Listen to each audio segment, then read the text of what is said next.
So last week on Thursday, this is 9 days after my surgery, that was supposed to be gallbladder surgery, when they checked me into the hospital and the doctor came in and he says, we didn't take out your gallbladder because we didn't need to, but here's what we saw. Here's, on the abdominal wall, we found this. So we tested it real quick and it's came back as cancer. So we took more biopsy to send off and we're going to have more tests done on you.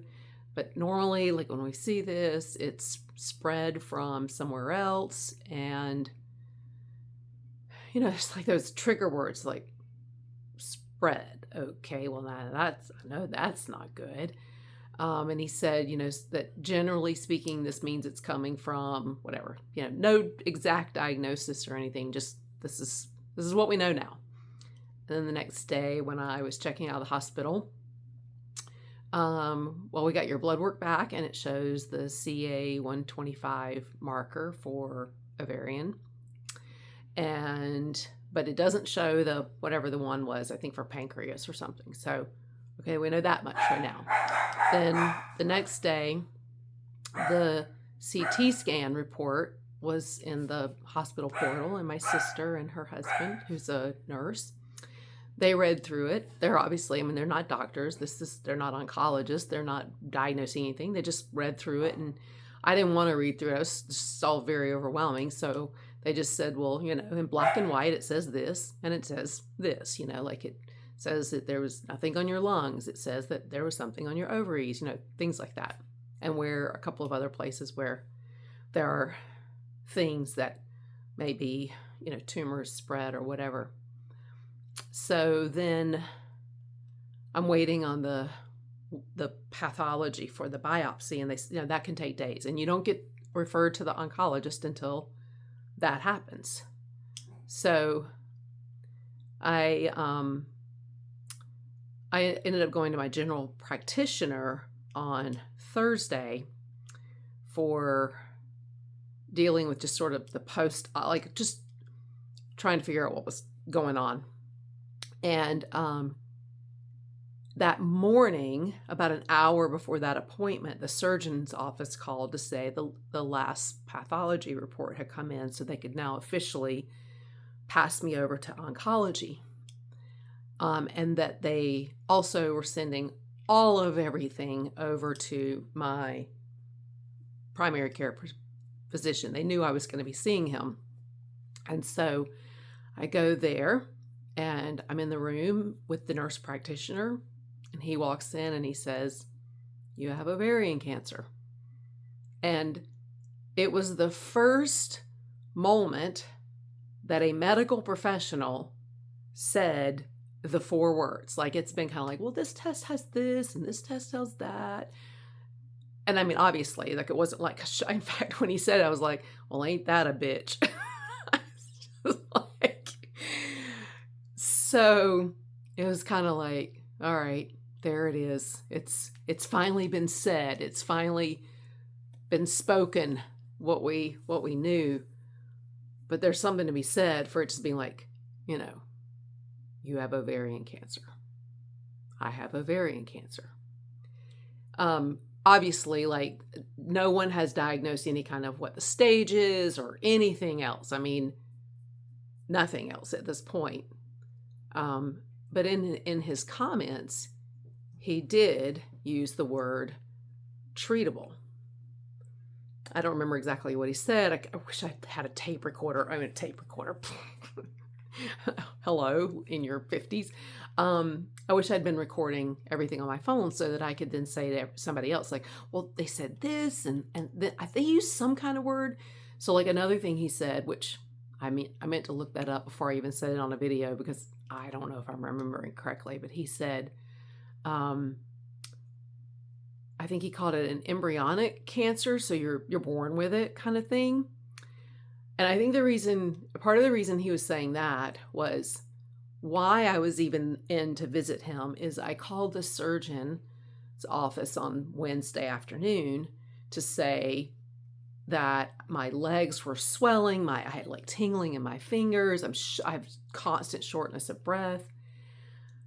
And, everybody I've encountered has been really great. This person, she said, my surgeon's out this week. So she said, let me check with one of the providers. So then she called me back and she said, they're hesitant to just give you a diuretic because it could be other things. So they want you to go to your primary care, your general practitioner. So I've called them. I made an appointment for you. I mean, like, how wonderful, right?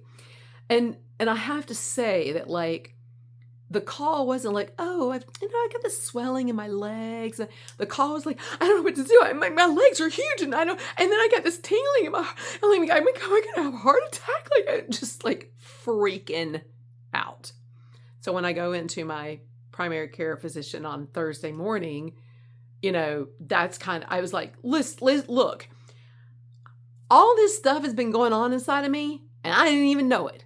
And I'm like healthy and listen to my body, and I didn't know it. So I don't trust anything right now. I don't trust anything my body is trying to say. Like, if I had just had gallbladder surgery and I was having a little swelling, like, prop up your legs and walk around, get some blood flow. But I don't trust that anything that's happening to me right now is in any way normal. And so my doctor said, well, I'll prescribe you a diuretic, but probably it's not going to do anything. Your heart is healthy. Your kidneys are fine. You just got all this fluid, and you're going to have it until we deal with the cancer. And he said, what you need is anxiety medicine. I was like, oh, that tracks. I like pain. Like, I took pain meds for like the first 4 days, and not even a fraction of like what you can take, like every 4 to 6 hours or whatever. I think I took like twice a day or something. Because I just, like, my go-to has never been pharmaceuticals. Like, I'm always like, what's the non-pharmaceutical option? And it's funny because I've always said in the back of my mind, if I ever get cancer, I am all about pharmaceuticals. Bring it on. I want to know all the pills and all the shots and all the everything, all the machines. I want it all. But for the most part, for a lot of things in my life, I've been like, well, what's the natural way to do this? What's the long-term maintenance thing that I need to be thinking about? So they prescribed me Xanax, which I've never taken before. So they were talking about the dosage. I'm like, you want to make it low. Like, I don't take things like this. So I tend to, like, be pretty sensitive to it. And he said, well, all of these, because you don't take so many of these, kinds of like medicines, I guess like any of the medicines I'm about to be exposed to, is like, you're going to have like a textbook reaction. So they did a low dosage of Xanax. It was later that day when my mom brought me the prescription. Out. Like, I was it knocked me out. So, like, they prescribed 3 a day of these. Like, I'd be a freaking zombie. So I took one the next evening, and I broke it in half and took a half. And the nurse practitioner said she could call me in a smaller dose. But it's made a big difference. Like, it was so crazy. Like, I'm like freaking out about all the things that are happening inside of my body. And it's like, maybe we should do a little something for your mind. Because that's kind of all connected, and you're kind of freaking out. And that's making everything exacerbated. It makes every little thing feel like, am I going to die tomorrow? So I'm still waiting on an oncologist appointment. They actually want to refer me to a gynecological oncologist, which I guess good news, bad news. Good news is like, okay, yay, a specialist. But the bad news is like, there's not one in my town. And, that means like the one in South Georgia or whatever is probably backed up for weeks or something. I mean, I shouldn't assume. I don't know. I won't know until they call to set the appointment. But that's where we're at. I don't have any pain, really. Like the actual surgery pain has been pretty minimal. But I feel ridiculously uncomfortable. I am easily carrying 15 pounds of fluid in me that it's just freaking miserable. I feel like a walking water balloon, and I'm just annoyed, just so annoyed. So you know, it's only going to get worse. This is like, there's going to be a time I'm going to look back and like, remember when I was upset because I felt like I was wearing a fat suit? But, you know, it's all relative. And in this moment, that's kind of what I'm feeling. So just take it a day at a time until I know what's next.